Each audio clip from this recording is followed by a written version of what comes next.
الحمد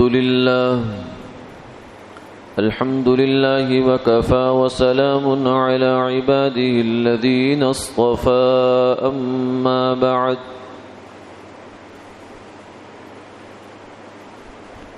فأعوذ بالله من الشيطان الرجيم بسم الله الرحمن الرحيم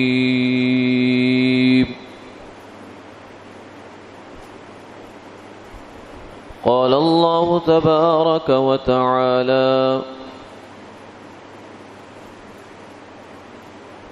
وقال ربكم ادعوني أستجب لكم وقال تعالى وإذا سألك عبادي عني فإني قريب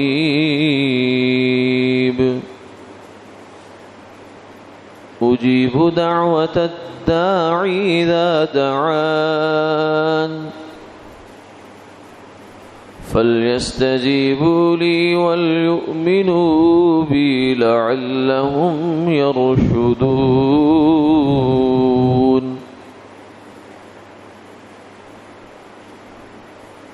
وقال النبي صلى الله عليه وسلم الدعاء مخ العبادة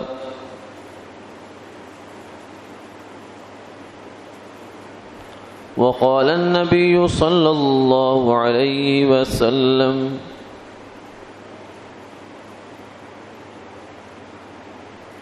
يستجاب لأحدكم ما لم يعجل صدق الله العظيم وصدق رسوله النبي الكريم ونحن على ذلك لمن الشاهدين والشاكرين والحمد لله رب العالمين اللهم صل على سيدنا محمد وعلى آل محمد كما صليت على إبراهيم وعلى آل إبراهيم إنك حميد مجيد اللهم اغفر لي واغفر لي اللهم ألهمني رشدي وأعذني من شر نفسي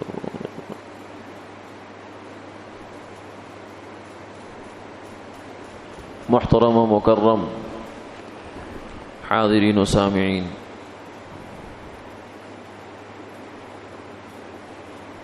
اس دنیا میں رہتے ہوئے انسان کو بہت سی ضرورتیں پیش آتی ہیں،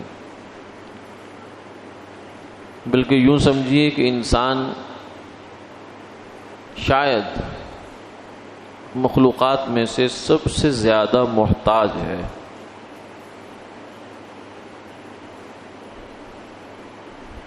حالانکہ سب سے اشرف ہے، سب سے اشرف المخلوقات ہے، یہ تمام مخلوقات میں سے سب سے زیادہ رتبہ اس کا ہے، لیکن سب سے زیادہ محتاج بھی یہی ہے، ضرورت مند بھی یہی ہے۔ جانور اگر آپ دیکھیں تو اس میں جانور کا بچہ پیدا ہوتا ہے تو کبھی نہیں دیکھا ہوگا آپ نے کہ جانور کبھی کسی طبیب کے پاس جائے یا کوئی ان کے لیے ہاسپٹل بنا ہوا ہو یا ان کے لیے کوئی دوائیاں کوئی یہ سب چیزیں کوئی ضرورت پڑتی ہے، کبھی کچھ نہیں ہوتا۔ ایک سسٹم بنا ہوا ہے، اس کے تحت ان کے افزائش نسل ہوتی رہتی ہے، بچے پیدا ہوتے رہتے ہیں۔ پھر بچہ جب پیدا ہوتا ہے تو وہ پیدا ہونے کے فوراً بعد ہی کچھ ہی دیر میں وہ بس اپنے پاؤں پہ کھڑا ہو جاتا ہے اور وہ زندگی گزارنا شروع کر دیتا ہے اپنے پاؤں پر۔ کچھ عرصہ اس کو ماں باپ کی حفاظت کی، کیئر کی ضرورت ہوتی ہے، لیکن ان کو بہت لمبا عرصہ نہیں ہے۔ کسی جانور کو 4 دن، کسی کو 5 دن، کسی کو مہینہ، کسی کو 1.5 مہینہ، اس کے بعد وہ خود کفیل ہے، اس کو کسی کی ضرورت نہیں ہے، وہ اپنی روزی خود تلاش کرتا ہے، وہ اپنے لیے گرمی سردی کا نظم خود کرتا ہے، بس اس کی زندگی اسی کے اندر ہے۔ لیکن انسان ایسا ہے کہ اس کو پیدا ہونے سے لے کر مرتے دم تک، بلکہ مرنے کے بعد بھی یہ دوسروں کا محتاج رہتا ہے، اس کو ضرورت رہتی ہے۔ بہرحال پیدا ہوا، بچپن ہے، بالکل جب بچہ ہے تو ماں کا محتاج، باپ کا محتاج۔ ایک وقت لگتا ہے کہ وہ بچہ کروٹ بدلتا ہے، ایک وقت لگتا ہے کہ وہ پھر بیٹھتا ہے، پھر ایک وقت گزر جاتا ہے، بہت لمبا عرصہ گزرتا ہے کہ وہ چلنا شروع کرتا ہے، پھر چلتا ہے تو گرتا ہے، پھر اس کے بعد آگے پھر سمجھدار ہوتے ہوتے ایک زمانہ لگ جاتا ہے بیچارے کو۔ تو یہ احتیاج تو اس کی ہوتی جو پرورش کے دوران اس کی چلتی رہتی ہے، جوانی تک وہ اسی میں رہتا ہے۔ پھر اس کے بعد جوانی کے بعد وہ آگے جو اس کی زندگی ہے اس میں بھی وہ 10 جگہوں پر محتاج ہے، طبیب کا وہ محتاج ہے، حتیٰ کہ جوتا گانٹنے والے کا محتاج ہے، پنکچر لگانے والے کا محتاج ہے۔ یہ جتنے بھی دنیا میں کام ہیں، جتنی فیکٹریاں ہیں، یہ سب انسانوں کی ضرورت ہے نا۔ انسان کو ان سب چیزوں کی ضرورت ہے، جبھی تو یہ کام چل رہے ہیں۔ آپ نے کبھی نہیں دیکھا ہوگا کہ چڑیا کے لیے بھی کوئی فیکٹری بنی ہو کہ اس کو یہ ضرورت ہے اس کی پوری کی جائے، اس کو گرمی سردی کے کپڑوں کی ضرورت ہے، کپڑے اس کو مہیا کیے جائیں؟ نہیں، اللہ نے اس کا کپڑا اس کے ساتھ ہی رکھ دیا، اس کی گرمی سردی کا انتظام اس کے پاس ہے، اس کے دانے دنکے کا کھانے پینے کا انتظام اس کے پاس ہے، اس کو کسی چیز کی ضرورت نہیں ہے۔ ہاں ہمیں ضرورت ہے، تو انسان ضرورت مند ہے، ایک دوسرے کا محتاج۔ اس زمین میں، اس دنیا میں رہتے ہوئے ہم ایک دوسرے کے محتاج ہیں۔ کوئی آدمی بھی یہ نہیں کہہ سکتا کہ میں اپنی زندگی میں مجھے کسی کی ضرورت نہیں ہے، یہ نہیں ہو سکتا۔ اگر سب سہارے اس کے پاس سے ہٹا دیے جائیں تو اس کے بعد تو یہ بے یار و مددگار ہے، بے چارہ ہو جائے گا۔ یہ سب چارے اس کو چاہیے۔ تو اس لیے فرمایا کہ اس دنیا میں رہتے ہوئے ہم سب ایک دوسرے کے محتاج۔ اگر کوئی آدمی جوتا گانٹ رہا ہے تو وہ بھی خدمت میں لگا ہوا ہے۔ کوئی آدمی بھی اپنے آپ کو حقیر نہ سمجھے۔ اگر ایک آدمی سب سے کمتر کام یہی سمجھا جا رہا ہے نا، یا چلو صفائی کر رہا ہے، راستوں کی صفائی ہو رہی ہے، تو یہ بھی ہماری ضرورت ہے، وہ بھی ایک خدمت میں لگا ہوا ہے۔ جوتا گانٹنے والا بھی ایک خدمت میں لگا ہوا ہے، پنکچر لگانے والا بھی ایک خدمت میں لگا ہوا ہے۔ اگر وہ خدمت نہ فراہم کرے تو ہمارے لیے کتنی مشکل پیش آئے۔ آدمی پہلے 15 16 20 لاکھ کی گاڑی پہ سوار ہوتا ہے، اگر وہ گاڑی پنکچر ہو گئی تو گاڑی اس پہ سوار ہو جاتی ہے، اب اس کو کہاں لے کے جائے گا؟ چھوڑ کے بھی نہیں جا سکتا۔ اب یہ مصیبت اس کے لیے بن گئی، پہلے جو سہولت تھی وہی مصیبت بن گئی۔ اب یہ تلاش کرے گا، پوچھے گا یہاں کوئی پنکچر لگانے والا ہے؟ تو وہ جو چھوٹے چھوٹے بچے ہوتے ہیں ایسی جگہوں پر جو خدمت کا کام کر رہے ہیں، وہ ان کے محتاج ہوں گے۔ تو یار تیری مہربانی، یہ ذرا میرا جلدی کام کر دے، تیری مہربانی یعنی تیرا میرے اوپر احسان ہے، ورنہ وہ کہہ سکتا ہے میں نہیں لگاتا پنکچر آپ کی گاڑی کو، جاؤ لے جاؤ۔ تو کیا کریں گے؟ اس لیے انسان کو کبھی بھی اترانا نہیں چاہیے، فخر نہیں کرنا چاہیے، غرور میں نہیں آنا چاہیے، اپنے آپ کو ایسا نہ سمجھے کہ میں تو بس سب سے مستغنی ہو گیا۔ نا نا نا نا، کسی سے بھی مستغنی نہیں ہو سکتا۔ ہماری زندگی کا ایک دن بھی دوسروں سے بے نیاز ہو کے نہیں گزر سکتا۔ انسان نیاز مند ہے، نیاز مندی کے اندر ہی رہتا ہے۔ یہ شاگرد استاد کا محتاج، استاد شاگرد کا محتاج۔ شاگرد نہیں تو استاد کس کو پڑھائے گا؟ استاد نہیں تو شاگرد کس سے پڑھے گا؟ ماں باپ اولاد کے محتاج، اولاد ماں باپ کی محتاج، بہن بھائی کی محتاج، بھائی بہن کا محتاج۔ تو یہ سب سلسلے اللہ نے اس کائنات میں ہمارے جوڑ رکھے، ان سلسلوں کو کی قدر کرنی چاہیے، اس پر شکر ادا کرنا چاہیے۔ اس میں آدمی کو اپنے آپ کو مستغنی نہیں سمجھنا چاہیے کہ مجھے کسی کی ضرورت نہیں، میں دیکھ لوں گا، میں یہ کر لوں گا۔ نا نا نا نا، ہم تو ایک قدم نہیں چل سکتے، دوسروں کے تعاون کے بغیر ہم ایک قدم نہیں اٹھا سکتے۔ اس لیے آدمی کو بے نیازی نہیں دکھانی چاہیے، بے نیاز صرف اللہ کی ذات ہے۔ قل هو اللہ احد اللہ الصمد، اللہ ایک ہے، اسے دوسرے کی ضرورت ہی نہیں ہے. دوسرا کیا کرے گا؟ سب کچھ تو وہ خود ہے، دوسرے نے آ کے کیا اضافہ کرنا ہے؟ ساری صفات اس کے پاس ہیں، کمالات اس کے پاس ہیں، اور ہر قسم کے عیب سے، نقص سے، خامی سے پاک وہ ہے. تو دوسرے نے آ کے کیا کرنا ہے وہاں؟ اللہ الصمد، پھر اس کو کسی کی ضرورت نہیں ہے، وہ سب کام براہ راست کرتا ہے، کسی کا محتاج نہیں ہے. وہ اسباب کو پیدا کرنے والا وہ. ہمارے لیے تو یہ اسباب ہے نا. ہمیں بھوک لگی ہے تو ہم نے پیٹ بھرنا ہے، تو اس کے لیے ہم روٹی کے محتاج. پیاس لگی ہے تو اس کے لیے ہم پانی کے محتاج ہیں. پانی پیے بغیر ہم پیاس نہیں بجھا سکتے. روٹی کھائے بغیر ہم اپنا پیٹ کا تقاضا پورا نہیں کر سکتے. لیکن اللہ محتاج نہیں ہے، وہ کسی سبب کا محتاج نہیں ہے. وہ بغیر کھائے پیے بھی انسان کو زندہ رکھتا ہے، رکھ سکتا ہے اور رکھتا ہے. سیدنا عیسیٰ علیہ الصلوۃ والسلام آسمان پر ہیں. 33 سال کے قریب ان کی عمر تھی جب وہ آسمان پر گئے ہیں، اور اب تک ان کو 2000 سال کے قریب زمانہ گزر گیا. ابھی تک وہی ہیں، ویسے کے ویسے ہی جیسے ہیں. ان کے جسم میں کوئی بڑھاپا نہیں، کوئی تغیر نہیں، کوئی تبدیلی نہیں، حیات ہیں، زندہ ہیں. اور اسی حالت میں، اسی عمر میں واپس اتریں گے. دجال کو قتل کریں گے، یہودیوں کو قتل کریں گے، خنزیر کو قتل کریں گے، پوری دنیا میں اسلام کا بول بالا کریں گے.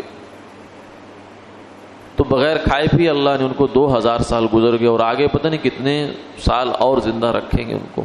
پھر وہ دنیا میں آ کر، چونکہ وہ بھی انسان ہیں، خدا نہیں ہے. یہ بہت بڑا دھوکہ لگا عیسائیوں کو جو ان کو خدا کا بیٹا بنا دیا. وہ بھی انسان ہیں. پھر اللہ تعالیٰ وہ جہاں دنیا میں تشریف لائیں گے، شادی ہوگی، ان کی اولاد ہوگی، پھر ان کا انتقال ہوگا. پھر بعض روایات میں آتا ہے کہ سرکار دو عالم صلی اللہ علیہ وسلم کے روضہ پاک میں ایک قبر کی جگہ باقی ہے، وہ سیدنا عیسیٰ علیہ الصلوۃ والسلام وہاں دفن ہوں گے. تو اللہ نے بغیر کھائے پیے ان کو اتنا عرصہ زندہ رکھا ہوا ہے. فرشتے کچھ بھی نہیں کھاتے پیتے، وہ بھی زندہ ہیں. اور خود سرکار دو عالم صلی اللہ علیہ وسلم نے ایک موقع پر فرمایا، صحابہ نے روزے رکھنا شروع کر دیے زیادہ، رات کو جاگ رہے ہیں، دن کو روزہ رکھ رہے ہیں. یعنی یہ ان کا جذبہ تھا کہ اللہ ہم سے راضی ہو جائے. اور انہوں نے اس دنیا کی حقیقت سمجھی تھی کہ یہ دنیا کی زندگی جو ہمیں ملی ہے، یہ کمائی کے لیے ملی ہے، آخرت کی کمائی کے لیے، دنیا کمانے کے لیے نہیں.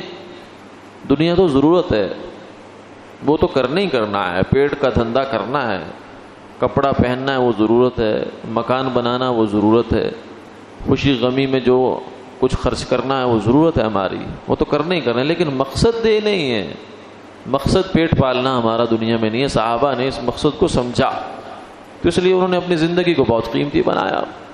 کھاتے وہ بھی تھے، پیتے بھی تھے، پہنتے بھی تھے، مکان بھی بناتے تھے، لیکن ضرورت کے درجے میں. بس کام چل گیا چل گیا. ہاں آخرت میں جب کوئی ایسا نقص رہ جائے، کمی رہ جائے، یہ انہیں گوارا نہیں تھا. تو صحابہ نے حضور صلی اللہ علیہ وسلم کو دیکھا کہ آپ روزہ رکھتے ہیں، تو انہوں نے بھی روزے پہ روزہ، مسلسل روزہ رکھنا شروع کر دیا. تو آپ صلی اللہ علیہ وسلم نے انہیں منع فرمایا کہ میرے اوپر اپنے آپ کو قیاس نہ کرنا، میرے اوپر اپنے آپ کو قیاس نہ کرنا، یعنی میرے جیسا اپنے آپ کو نہ سمجھنا. کیونکہ مجھے اللہ کھلاتے ہیں، اللہ پلاتے ہیں.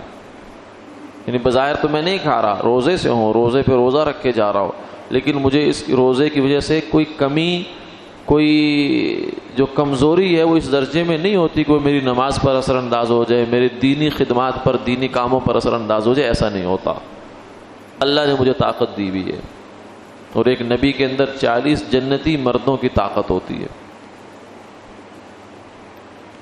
تو یہ اللہ تعالیٰ تو بغیر کھائے پیے زندہ رکھ سکتے ہیں انسان کو، لیکن اس نے اس دنیا میں ہمیں بھیجا ہے تو ہمارے ساتھ یہ سب ضرورتیں لگا دی ہیں. پیٹ بھی لگا دیا ہے، سردی گرمی بھی لگا دی ہے. ہمارے جسم پر ایسے پر، ایسے بال نہیں بنائے کہ جس سے ہمیں لباس کی ضرورت نہ رہے، لباس ہمیں چاہیے. اور یہ بھی فرمایا کہ یہ لباس ہم نے تمہارے لیے زینت بھی بنایا ہے اور یہ تمہاری ضرورت بھی ہے. یا بنی آدم قد انزلنا علیکم لباسا یواری سوآتکم وریشا ولباس التقوی ذلک خیر.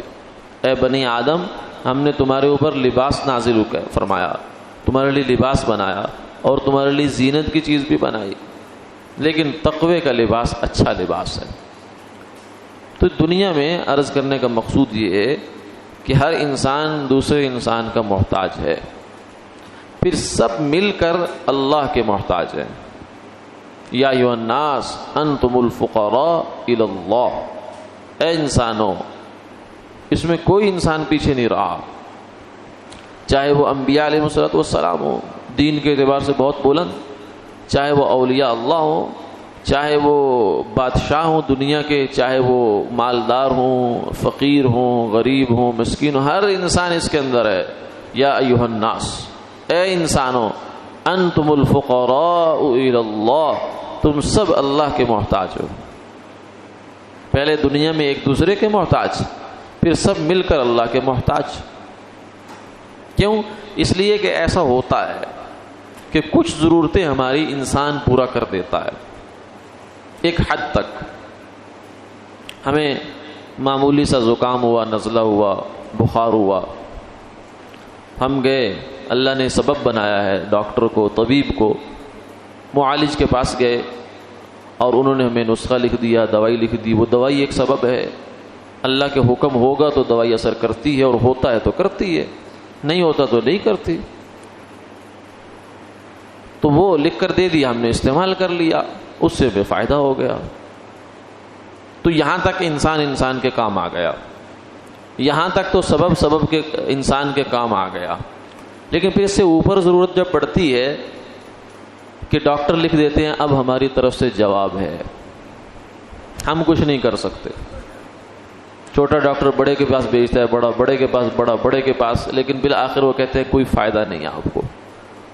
کوئی مخلص ڈاکٹر ہو، ہر شعبے میں ہوتے ہیں الحمدللہ، اچھے افراد ہوتے ہیں، اور انہی کی وجہ سے نظام چل رہا ہے. سب ایک جیسے نہیں ہیں، سب کو ایک ہی لاٹھی سے نہیں ہانک دینا چاہیے. ہر محکمے میں، ہر ادارے میں، ہر جگہ میں اللہ کے نیک بندے ہیں، اور انہی کی وجہ سے اللہ تعالیٰ ان کی برکت سے یہ نظام چل رہا ہے. تو وہ بعض دفعہ مخلص آدمی ہوتا ہے، وہ کہتا ہے کہ بھائی صاحب اب آپ کو زیادہ نہ وقت خرچ کریں نہ مال خرچ کریں، اب اپنے مریض کو آپ لے جائیں، ان کی گھر میں جا کر خدمت کریں بزرگوں کی. اب آپ کے پاس خدمت کا وقت ہے، بس اس کو اس خدمت کے ساتھ گزارے. مقصد یہ ہے کہ اب آگے کچھ نہیں ہو سکتا. تو اس دنیا میں اسی طریقے سے اور مصیبت آ گئی، کوئی پریشانی آ گئی، تنگی تکلیف آ گئی، کوئی بھی ایسا معاملہ ہوا کہ آدمی سب سہاروں سے مایوس ہو جاتا ہے. جتنے بھی اسباب کے درجے میں دنیا میں چیزیں ہیں، کوئی ریفرنس ہے تو وہ، کوئی سفارش ہے تو وہ، کوئی جاننے والا، کوئی رشتہ دار ہے، وہ پیسہ ہے، وہ سب چیزیں فیل ہو جاتی ہے. تو ایسے موقع پر انسان کی پھر نگاہ اٹھتی ہے اوپر کی طرف. اس موقع پر پھر اس کو اللہ یاد آتا ہے. تو اللہ تعالیٰ نے بھی یہی فرمایا. لیکن خوش قسمت انسان وہ ہوتا ہے، خوش نصیب انسان وہ ہے جو ہر موقع پر اللہ کو یاد رکھے. اسی لیے جو آدمی خوشی کے دنوں میں اور فراخی کے دنوں میں اللہ کا شکر ادا کرتا ہے، اللہ کو یاد رکھتا ہے، تنگی ہو تب بھی یاد رکھتا ہے، بیماری ہو تب بھی یاد رکھتا ہے، خوشحالی ہے تب بھی یاد رکھتا ہے. اصل انسان یہ ہے. الذین ينفقون فی السراء والضراء، وہ لوگ جو راہ خدا میں مال خرچ کرتے ہیں، چاہے وہ خوشی کے حالات ہوں، فراخی کے حالات ہوں یا تنگی کے حالات، ہر حال میں اللہ کے راستے میں مال خرچ کر رہا ہے. اصل تو یہ ہے. تو یہ آدمی جب پریشان ہوتا ہے تو جب یہ دعا مانگتا ہے اللہ سے کہ اللہ میرے اوپر پریشانی مصیبت آ گئی، اس کو ٹال دے، تو فرشتوں تک جب یہ آواز پہنچتی ہے تو وہ کہتے ہیں مانوس آواز ہے، جانی پہچانی آواز ہے. یہ آواز پہلے بھی آتی ہے. تو اللہ تعالیٰ کی طرف سے بھی اس دعا کی قبولیت کے امکان بڑھ جاتے ہیں. لیکن اگر آدمی صرف مصیبت میں اس کو پکارے تو پھر اللہ ایک شکوہ بھی کرتے ہیں.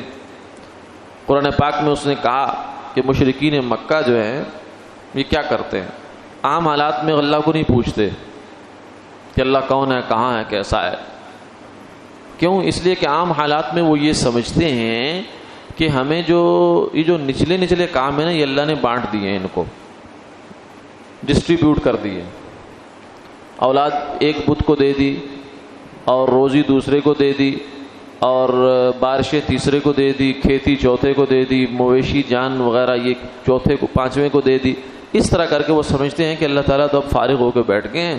نعوذ باللہ من ذالک. اور یہ خدائی اس نے بانٹ دی ہے نیچے. اس لیے وہ چھوٹے موٹے کاموں کے لیے کہتے تھے اللہ کو کیا تکلیف دینا. یہ ان کی جہالت تھی. یہ بعض دفعہ ہمارے اوپر بھی بات آ جاتی ہے. کسی کو کہا جائے چھوٹا سا کام ہے، دعا کرو بھائی اللہ تعالیٰ کرے گا، وہ اس کا ایک حجاب سا ہوتا ہے کہ چھوٹی سی بات کے لیے اللہ سے دعا کرو. اس لیے حضور صلی اللہ علیہ وسلم نے فرمایا کہ اللہ تعالیٰ سے مانگو، حتیٰ کہ اگر تمہارا نمک ختم ہو گیا تو بھی اللہ سے مانگو، جوتے کا تسمہ ٹوٹ گیا تو بھی اللہ سے مانگو. اس لیے کہ اللہ تعالیٰ کی قدرت تو اتنی بڑی ہے کہ تم اگر اس سے زمین و آسمان بھی مانگ لو تو اس کے خزانوں میں تو یہ کچھ بھی نہیں ہے، یہ تو تمہارے لیے بڑا ہے. اللہ کی قدرت تو اتنی بڑی ہے کہ عرش کو پیدا کرنا، اس کائنات کی سب سے بڑی مخلوق عرش ہے، اور ایک نمک کی ڈلی پیدا کرنا اللہ کے لیے برابر ہے. یہ نہیں کہ اس میں اس کا زیادہ پیسہ خرچ ہوتا ہے، مال زیادہ خرچ ہوتا ہے، طاقت زیادہ لگتی ہے، قدرت زیادہ لگتی ہے. نہ، اس کی قدرت تو لا محدود، حد ہی نہیں ہے اس کی. سوچ ہماری ختم ہو جائے گی لیکن اس کی قدرت ختم نہیں ہو سکتی. اس لیے فرمایا کہ اللہ سے مانگنے میں شرماؤ نہیں، ہر چیز اللہ سے مانگا کرو، ہر حال میں مانگا کرو. دنیا میں مانگتے ہو، کسی سے ایک دفعہ قرض مانگ لیا یا کوئی مدد مانگ لی، کوئی سفارش منگوا لی، کوئی تعاون کروا دیا، تو دوسری دفعہ جاتے ہوئے انسان شرماتا ہے. اور اگر چلا بھی جائے تو وہ خود اس کو چہرہ پھیر لیتا ہے، نظر پھیر لیتا ہے کہ یہ پھر آ گیا ہے. ایک دفعہ تو اس کا کام کیا میں نے، یہ اب پیچھے ہی پڑ گیا، اس نے اب راستے ہی دیکھ لیا ہے. لیکن اللہ نے ایسا نہیں کرتے. اللہ تعالیٰ تو فرماتے ہیں کہ جو مجھ سے مانگتا ہے میں اس سے خوش ہوتا ہوں، جو جتنا میرا منگتا ہے میں اس سے اتنا خوش ہوتا ہوں. تو اس لیے اللہ کے دربار سے مانگنا، اس کی عادت بنانی چاہیے، اس کو اپنی زندگی کا حصہ بنانا چاہیے. ہر حال میں اللہ سے مانگنے والا ہو، بلکہ یہ چلتے پھرتے بہترین عمل ہے یہ مراقبہ دعائیہ، یعنی اللہ سے تعلق رکھیں دعا کا. یعنی ویسے ذکر بھی کر سکتے ہیں جو چلتے پھرتے جب ہم فارغ ہوتے ہیں، کوئی زبانی مصروفیت نہیں ہے، قرآن پاک کی تلاوت ہے تو وہ کرتے رہے انسان، اللہ اللہ کرتا رہے، سبحان اللہ، الحمدللہ، لا الہ الا اللہ، اللہ اکبر، یہ پڑھتا رہے. اور کوئی نیک کلمہ ہے تو وہ پڑھتا رہے. لیکن ایک صورت یہ بھی ہے کہ جیسے ہم کبھی پریشان ہوتے ہیں نا، بہت پریشان ہو جاتے ہیں، تو اس وقت ہمارے ساتھ یہ کیفیت ہوتی ہے. اللہ نہ کرے کسی کا مریض ICU میں ہے، خصوصی نگہداشت جو ہے اس کے اندر ہے، اور نظریں اس کی ادھر لگی ہوئی ہیں، یا آپریشن تھیٹر میں بہت سیریس قسم کا آپریشن ہے، تو وہ باہر لاحقین بیٹھے ہوئے ہوتے ہیں جو اس کے رشتہ دار ہیں. اب وہ اسی انتظار میں ہوتے ہیں کہ کیا خبر آتی ہے. تو اس وقت وہ کھانے کو کھا بھی رہا ہوگا، پی بھی رہا ہوگا، فون آ رہا ہے تو اس کو بھی اٹینڈ کر رہا ہے، بات چیت بھی کر رہا ہے، لیکن اس کا دل سے ہر لمحہ یہ اللہ کی طرف متوجہ ہے، یا اللہ خیر، یا اللہ خیر، یا اللہ خیر، یا اللہ خیر. تو یہ جو انسان کی یہ اللہ کی طرف متوجہ ہونے کی حالت ہے، یہ اس کی بہترین حالت ہے، یہ اس کی اللہ کی نظر میں بہت محبوب اور پسندیدہ حالت ہے. اس لیے فرمایا الدعاء مخ العبادہ، انسان کے اس دنیا میں آنے کا مقصد اللہ کی عبادت ہے. ہم کمانے کے لیے اس دنیا میں نہیں آئے، مکان بنانے نہیں آئے، مقصد دی نہیں ہے، یہ ضرورت ہے. مقصد اور ضرورت میں بہت واضح فرق ہوتا ہے. اس کو آسان مثال سے سمجھایا جاتا ہے کہ آپ ٹرین میں ہیں، اسٹیشن میں، اور اترے ہیں، کسی جگہ گاڑی کھڑی ہوئی ہے، آپ کا خیال یہ تھا کہ گاڑی 10 منٹ کھڑی ہوگی، تو آپ نے چائے لے لی، پکوڑے لے لیے، سموسے لے لیے، کچھ لے کر کھانا شروع کر دیا. لیکن آپ نے ابھی جو ہی ہاتھ ڈالا تھا کہ گاڑی کی وسل ہوئی اور گاڑی نے رینگنا شروع کر دیا، سرکنا شروع کر دیا. تو اب آپ اس چیز کو چھوڑ دیں گے، چاہے بہت مزیدار صحیح، آپ کے سر میں درد بھی صحیح، سب کچھ صحیح، لیکن آپ کہیں گے نہیں یہ میرا مقصد نہیں ہے، یہ میری ضرورت تھی. اگر مقصد کے ساتھ چلتے ہوئے پوری ہو گئی تو اچھی بات ہے، اگر نہیں ہو رہی تو اب مجھے اس کو چھوڑنا ہے. تو دنیا میں آنے کا مقصد کمانا نہیں ہے، مقصد اللہ کو راضی کرنا ہے. فرمایا وما خلقت الجن والانس الا لیعبدون، انسان اور جن کو پیدا کرنے کا مقصود یہی ہے کہ میری عبادت کریں، عبادت کے ذریعے سے مجھے راضی کریں. اور عبادت گویا کہ مقصود ہو گیا انسان کے پیدا کرنے سے. اور عبادت میں فرمایا الدعاء مخ العبادہ، کہ دعا جو ہے یہ عبادت کا مغز ہے، مغز. اللہ کی طرف متوجہ ہو جائے انسان تو ہر حال میں اللہ کی طرف متوجہ رہنا چاہیے، اسی سے مانگنا چاہیے، دعا میں مایوس نہیں ہونا چاہیے. دعا کی قبولیت کے کئی مطلب ہوتے ہیں. ایک مطلب تو وہی ہے جو ہمارے سامنے ہے کہ جو اللہ سے مانگا ہے وہی عطا ہو جائے. ہم نے مانگا کہ 2 روٹیاں مل جائیں تو اللہ تعالیٰ نے 2 روٹی دے دی. ہماری جو سوچ ہے یا ہمارا جو فیصلہ ہے اس کے لحاظ سے بس ہم یہی سمجھتے ہیں یہی دعا قبول ہے بس، باقی تو ہم کہتے ہیں پتہ نہیں کہاں چلی گئی.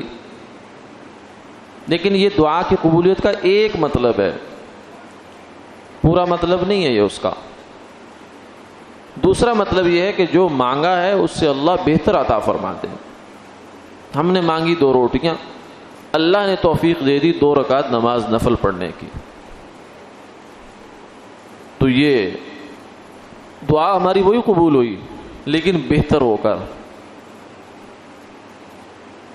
ہم بعض دفعہ دکان پہ جاتے ہیں کوئی چیز خریدنے کے لیے تو ہم اپنی معلومات کے مطابق وہ چیز مانگ رہے ہوتے ہیں، تو دکاندار مخلص ہے، خیر خواہ ہے، تو وہ بعض دفعہ کہتا ہے کہ یہ چیز ٹھیک نہیں ہے آپ کے لیے، اس میں یہ مسئلہ ہے، اس اتنے ہی پیسوں میں یہ اس سے اچھی چیز ہے، اور واقعتاً اچھی ہوتی ہے. تو ہمیں پتہ نہیں ہے، عسیٰ ان تکرہوا شیئا وہو خیر لکم وعسیٰ ان تحبوا شیئا وہو شر لکم. فرمایا کہ ہو سکتا ہے ایک چیز تمہیں اچھی نہیں لگ رہی، ناگوار لگ رہی ہے، وہو خیر لکم، لیکن تمہارے لیے اچھی ہو. وعسیٰ ان تحبوا شیئا وہو شر لکم، تم چاہتے ہو کہ یہ کام کیوں نہیں ہوا، میری یہ دعا قبول کیوں نہیں ہوئی، ہونی چاہیے تھی. وہو شر لکم، لیکن اس کا قبول ہو جانا تمہارے لیے اچھا نہ ہوتا.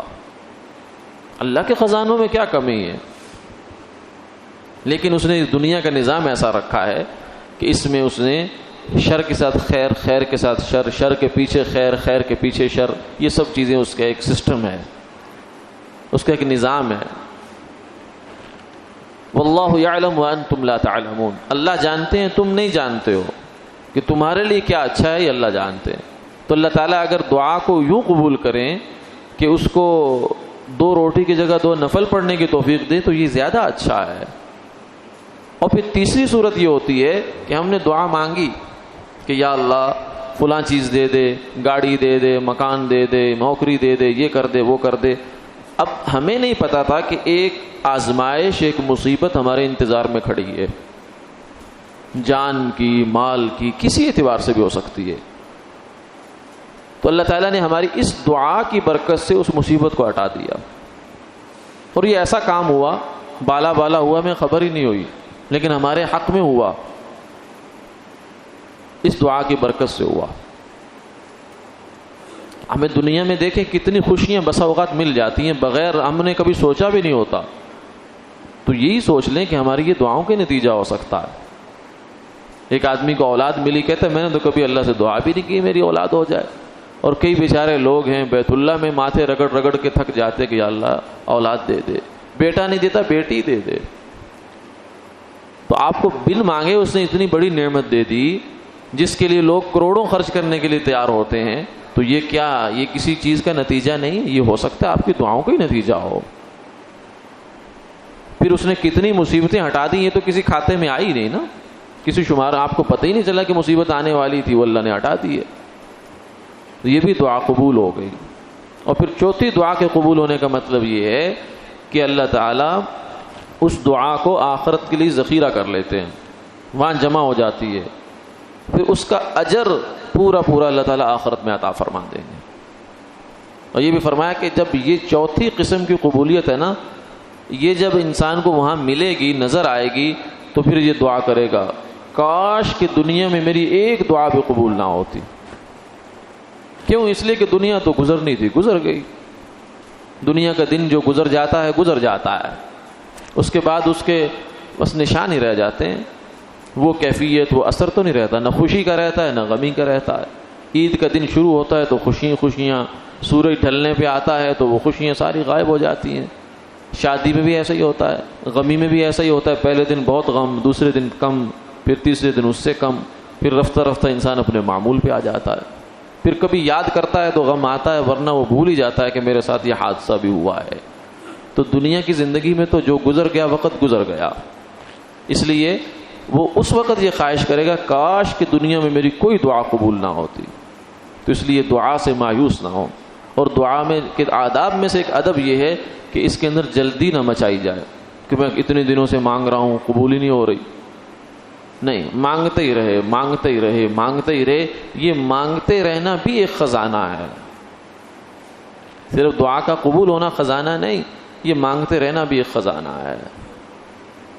اس لیے کسی نے اللہ والے سے کہا نا کہ میں اتنے عرصے سے دعا مانگ رہا ہوں، یا میں اتنے عرصے سے ذکر کر رہا ہوں، کوئی اثر نہیں ہو رہا، کوئی فائدہ نہیں ہو رہا، کوئی قبول نہیں ہو رہا، یا دعا مانگ رہا ہوں تو اس میں کوئی نتیجہ نظر نہیں آ رہا، کوئی فائدہ نظر نہیں آ رہا۔ شیطان ہے نا، شیطان مایوس کرتا ہے، ہٹا دے گا یہاں سے، حالانکہ اس کے پاس بھی سوائے مایوسی کے اور کیا ہے؟ کچھ بھی نہیں، آپ کو دے تو کچھ نہیں سکتا، اس کے ہاتھ میں ہے ہی نہیں کچھ، کیا دے گا؟ دینے والی ذات تو اللہ کی ہے۔ ہاں وہ پریشان کر سکتا ہے، کہے گا چھڑ یار، کس چیز کے پیچھے لگا ہوا ہے، بس چھوڑ دے۔ حالانکہ چھوڑ کے نتیجہ کیا نکلا؟ کچھ بھی نہیں۔ اللہ کے در پہ جھکے رہتے، مانگتے رہتے، پڑھتے رہتے، کرتے رہتے، کچھ نہ کچھ ہوتا رہتا، تو اور کچھ نہیں ہے تو دعا کا ثواب تو لکھا جا رہا ہے، وہ ذخیرہ تو ہو رہی تھی، وہ بھی چھوڑ دی اللہ کے بندے۔ تو اس لیے دعا سے مایوس نہیں ہونا چاہیے، اللہ کے حضور دعا مانگتے ہی رہے انسان۔ یہ مانگتے رہنا خود ایک خزانہ ہے، یہ اللہ کو بہت پسند ہے۔ اللہ تعالیٰ کی جو نیک بندے ہیں اپنے بندوں پر حالات لاتے ہیں، لیکن ہمیشہ ان کو حالات میں رکھتے نہیں ہیں، حالات آتے ہیں پھر حالات گزر بھی جاتے ہیں، اللہ تعالیٰ کوئی نہ کوئی راستہ نکال دیتے ہیں۔ ہاں ان حالات کے اندر اللہ کی طرف سے آزمائش اور امتحان ہوتا ہے کہ اب میرا بندہ کیا کرتا ہے، یہ میرے در میں جھکتا ہے یا دائیں بائیں بھاگتا ہے اور مجھ سے مایوس اور بدظن ہو جاتا ہے۔ اگر انسان اللہ ہی کے در میں جھک گیا تو یہ تنگی، یہ پریشانی، یہ مصیبت، تکلیف بھی اللہ کے قرب کا ذریعہ بن گئی، اور اگر اللہ سے دور ہو گیا تو چاہے خوشی صحیح چاہے تنگی صحیح، تو دور ہو گیا تو دور ہو گیا، یہ تو نقصان اور خسارے کی چیز لے گیا۔ اللہ تعالی ہمیں عمل کی توفیق عطا فرمائے، آمین آمین یا رب العالمین۔